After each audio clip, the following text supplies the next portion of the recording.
नमस्ते, मैं doctor Pradeep वर्गन, interventional cardiologist और मैं चंद्रपुर में एज ए कार्डियोलॉजिस्ट प्रैक्टिस करता हूँ।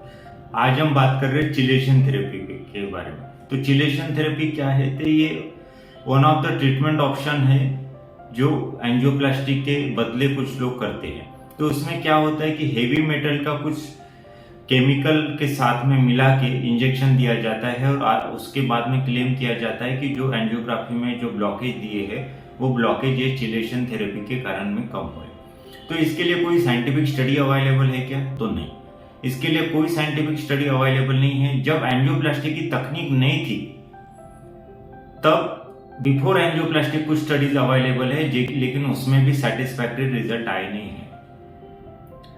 तो इसके कारण जो तकनीक अभी जो चिलेशन थेरेपी कुछ लोग प्रमोट कर रहे हैं, जिससे बोल रहे कि 90% 100% ब्लॉकेज था, पूरा नॉर्मल हो गया या अच्छे से हो गया है, ये सब फेक क्लेम्स है। ऐसा कोई स्टडीज नहीं है जिसमें before angiography before chelation therapy इतना ब्लॉकेज था और आफ्टर चिलेशन थेरेपी इतना ब्लॉकेज कम हुआ है, ऐसा एंजियोग्राफी के लिए आपने डॉक्यूमेंट किया। कुछ लोग बोलते हैं कि हमने ऐसा किया है, तो मुझे उनको इतना ही कहना है कि अगर आपको आपके टेक्निक पर कॉन्फिडेंस है तो आपने जरूर एंजियोग्राफी करके देखनी चाहिए, एक चिलेशन थेरेपी के पहले और एक चिलेशन थेरेपी के बाद में, ताकि हम भी देखना चाहेंगे कि कितना ये इफेक्टिव थेरेपी है। और अगर सच में इफेक्टिव थेरेपी है तो सबने स्वीकार भी करना चाहिए। मेरा कुछ उसको विरोध नहीं है अगर वो थेरेपी अच्छी है, लेकिन अभी तक के जो साइंटिफिक डाटा है, जो मेरा एक्सपीरियंस है, उसमें यही दिख रहा है कि चिलेशन थेरेपी कुछ बिल्कुल ही यूजलेस है, एक फेक क्लेम है, कुछ पेशेंट के लिए कुछ फायदेमंद नहीं है। ठीक है, तो चिलेशन थेरेपी के नुकसान क्या होते हैं? तो चिलेशन थेरेपी में कुछ केमिकल के साथ में हेवी मेटल्स दिए जाते हैं और उससे ये बोलते हैं कि कोलेस्ट्रॉल उससे कम हो जाएगा और वो ब्लॉकेज कम हो जाएगी, लेकिन वो हेवी मेटल के कारण किडनी को टॉक्सिसिटी हो सकती है, बाकी कुछ प्रॉब्लम्स हो सकते हैं और डायलिसिस की भी जरूरत पड़ सकती है।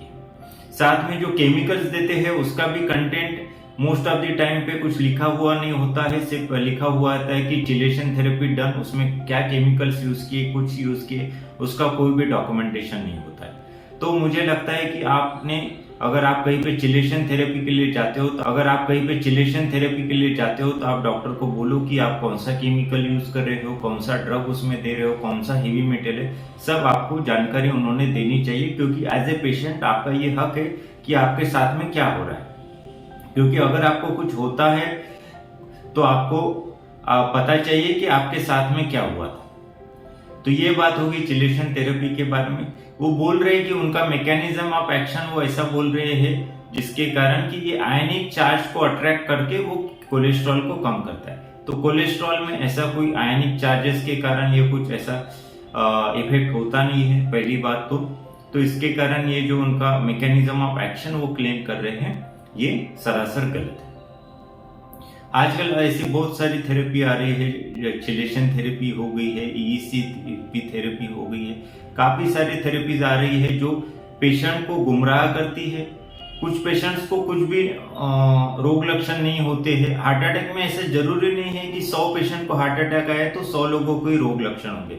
तो कुछ लोगों को कुछ वैसे भी रोग लक्षण नहीं रहते और जब ये चिलेशन थेरेपी कर दी जाती है तो फिर ये लोग, चिलेशन थेरेपी करने वाले लोग, ये क्लेम करते हैं कि हमारी दवाई के कारण, हमारी चिलेशन थेरेपी के कारण ये आपका ब्लॉकेज कम हुआ है या आपके रोग लक्षण कम हुआ है। तो पहले से रोग लक्षण नहीं रहते और ऐसे लोगों को फिर आप बोलते हैं कि रोग लक्षण कम हुए, तो ये सरासर झूठ है। आपको एंजियोग्राफी एक चिलेशन थेरेपी के पहले और एक चिलेशन थेरेपी के बाद में करनी चाहिए, ताकि इसका एक साइंटिफिक डॉक्यूमेंटेशन भी हो जाए और अगर सच में ये फायदेमंद है तो सबने इसको स्वीकार भी करेंगे। इसमें कोई स्वीकार न करने वाली बात नहीं है अगर ये सच में साइंटिफिकली प्रूवन होगी तो। लेकिन अभी तक के डाटा में, अभी तक की रिसर्च स्टडीज में ऐसे कोई चिलेशन थेरेपी प्रूवन नहीं है। तो ये हो गई चिलेशन थेरेपी के बारे में। और आपको और कोई ऐसे डाउट्स हो जिसके बारे में आप मुझे पूछना चाहते हैं तो आप मुझे कमेंट सेक्शन में पूछ सकते हैं। और अगर आपको लगता है कि ये वीडियो आपके लिए लाभप्रद है तो जरूर आप मेरे YouTube channel doctor Pradeep Vargani cardiologist को सब्सक्राइब कीजिए। थैंक यू, धन्यवाद।